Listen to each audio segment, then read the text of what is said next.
안녕하세요. 4월 21일입니다. 금요일인데요. 한 주간의 작업을 마치고 순천에 있는 토끼 같은 애들하고 여우 같은 마누라 보기 위해서 이제 씻고 나왔고요. 가기 전에 농장 한 바퀴 둘러보고 가려고 왔습니다. 한번 들어볼까요?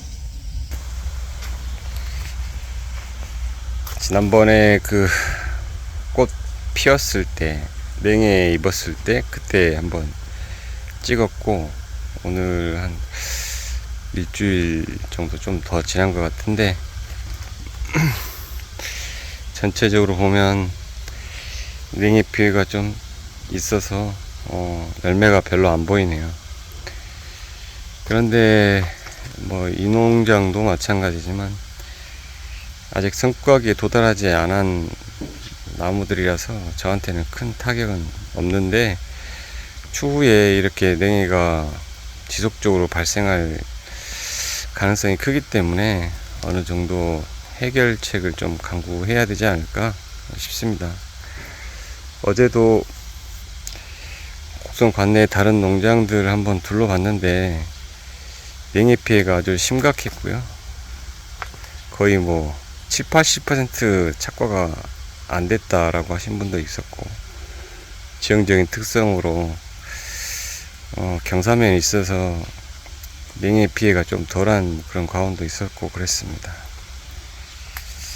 이제 저는 수해 입은 뒤로 올해 3년차 키우고 있는 나무들이 한 거의 70~80% 그 정도 돼서 그렇게 큰 영향은 없지만, 그래도 이제 그때 죽지 않은 나무들, 이제 꽃은 많이 폈는데 거의 뭐 수정이 안 되고 꽃만 있고 다 떨어지네요. 거의 뭐 이게 다 열매였다면 수북하니 이렇게 달리겠지만, 냉해로 인해서 전부 다 떨어집니다. 거의 없어요. 거의 어쩌다 한 개씩 이렇게 달려있는 게 있고 좀 있고. 버건디 펄인데요, 버건디 펄도 거의 뭐 다 떨어집니다.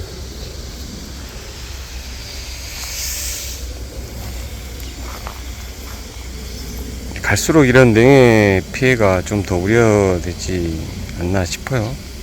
날씨가 따뜻해져가지고 평균적인 개화 시기보다 거의 뭐 일주일 이상 더 개화가 빨라지고 있고, 날씨만 따뜻하면 괜찮은데 그렇게 따뜻하다가 갑자기 한 3~4일 정도 영하권으로 떨어지는 날씨가 이제 계속되다 보니까 냉해가 좀 심한 편인 것 같아요. 내년에도 내후년에도 아마 그런 현상이 있지 않을까 생각이 되는데, 지난번에 시범적으로 이렇게 천장에 있는 스프링클러를 돌려가지고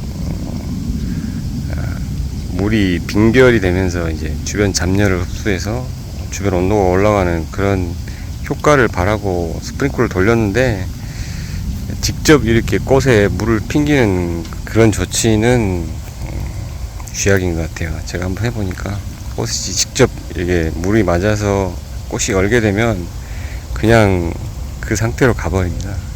절대 하지 말아야 할 그런 조치인 것 같고, 만약에 한다면 이 열과 열 사이에 이 공간이 있는데, 이 공간에다가 호스를 띄우고 거기에다가 미스트를 장착을 해서 이제 냉해 피해가 우려되는 그날 새벽에 이 미스트를 이제 작동을 시켜주는 그런 방법이 제일 좋을 것 같은데,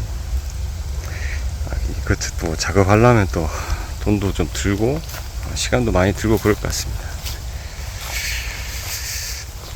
지금 시기가 순짓기 또 부지런히 해야 될 그럴 타이밍이죠. 저도 이제 순짓기를 거의 완료를 해 놓은 상태라, 이제 전전 끝단에 아래에서 뭐 보통 3개, 4개, 5개까지 신초가 자라게 되는데,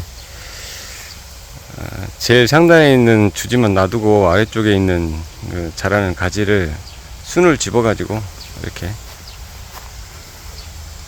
순을 집어 가지고 위에 하나만 클 수 있도록 하고, 순 집은 가지는 꽃눈으로 바뀌라고 이렇게 조치를 해 놨는데요. 이런 조치는 이제 UFO 수영이다 보니까 격가지가 나오면 수관이 복잡해지고 이제 그늘을 만들잖아요. 그래서 아래쪽에 있는 잎눈들이 이제 꽃눈으로 변하는데 햇빛을 못 받기 때문에 영향을 받게 되죠. 그렇게 되지 말라고 이제 순짓기를 열심히 하고 이러고 있는데요. 이제 순짓기도 지속적으로 하는 게 아니고, 이제 저는 이 UFO 수영을 이쪽이 중방이 2.5m인데 2.5m까지 이제 결과를 시키고, 그 위쪽으로는 이제 수확이 끝나면 잘라가지고 절단을 해주는 그런 형태를 쓰고 있는데요. 올해는 그렇지만 냉해 피해로 이제 거의 열매가 없기 때문에 좀 그렇지만, 이제 하단부터 이렇게 윗단까지 2.5m까지 착과가 되면은 거의 착과량이 잎 수보다 열매 수가 많게 되죠. 그래서 잎 장수가 부족해서 엽과비가 부족한데, 이렇게 되면 열매 품질에 영향을 받을 수 있어요. 그래서 이제 상단에, 저쪽 제일 상단에 있는 절단한 부위 아래에서 나오는 신초를 제가 보시면, 저 위쪽은 순짓기를 안 했죠. 3개, 4개 지금 크고 있는데, 이제 하드웨어가 이제 결과지가 다 완성이 돼서 2.5m까지 착과시키는 그런 단계에 이르게 되면은 이제 순짓기를 안 하고 상단에서 이제 나오는 신초들이 잎 장수가 많기 때문에 아래쪽에 있는 열매를 키우는 태양전지 역할을 하라고, 저렇게 큰 나무들은 순짓기를 안 하고 그냥 놔두게 되죠. 이런 식으로 이제 순짓기도 맹목적으로 할 게 아니라 엽과비를 생각하고 열매 품질을 생각하는 그런 형태로 해야 될 것 같아요. 혹시 모르시는 분들 있을 것 같아서 제가 한번 말씀을 드리고요. 이 나무들은 이제 그때 수해 났을 때 죽지 않은 나무, 올해 5년차입니다. 이제 좀 아쉬운 부분이 올해 냉해가 좀 심해서 착과가 미진하다. 그래서 아마 열매가 별로 없기 때문에 정상 쪽에서 자라는 신초가 강하게 클 것으로 수세가 반발이 있어서 그렇게 생각이 되고, 이 부분은 좀 지켜보면서 지속적으로 좀 관리를 해나가고, 중간에 이제 반발이 심하면 성장 멈추라고 불이오도 이제 연면 시비로 살포를 해주고 그런 조치를 해야 될 것 같습니다.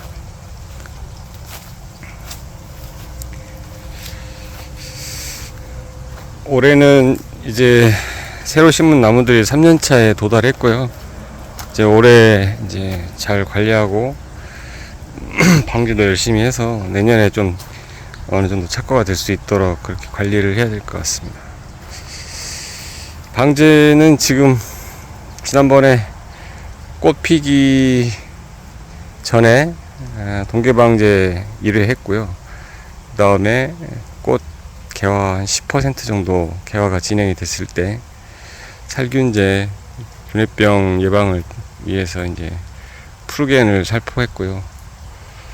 그리고 만개기에 한 번 더 살균제를 살포를 해야 되는데 제가 개인적인 사정으로 못했고, 그제 이제 하우스이다 보니까 노지에서는 볼 수 없는 그런 해충들이 많이 있습니다. 특히 이제 응애나 특히 이 가온은 총체벌레가 엄청 심한데, 총체벌레가 좀 보이고 응애도 좀 염려가 돼서 총체벌레하고 응애약하고 또 살균제 프로겐하고 섞어서 한번 방제를 마친 상태입니다. 집에 가기 전에 한번 둘러보면서 한번 찍어봤고요. 어떻게 작년보다 착과량이 더 미진하네요. 어쩔 수 있겠습니까? 내년을 기대해봐야죠. 작년 같으면 이런 연차지죠. 연차지에서 뭐 한 100g, 200g 보통 10개에서 20개 정도 달려서 100g에서 200g 정도 연차지에서 수확을 했는데 올해 완전히 뭐 하나도 없죠.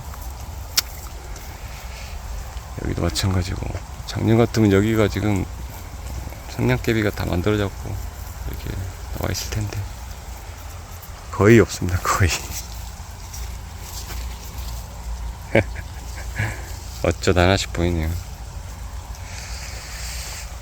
올해는 뭐 냉해 피해 때문에 그런다고 치고 잘 관리해 보겠습니다. 그럼 저는 또 다음에 다른 영상을 찾아뵐게요.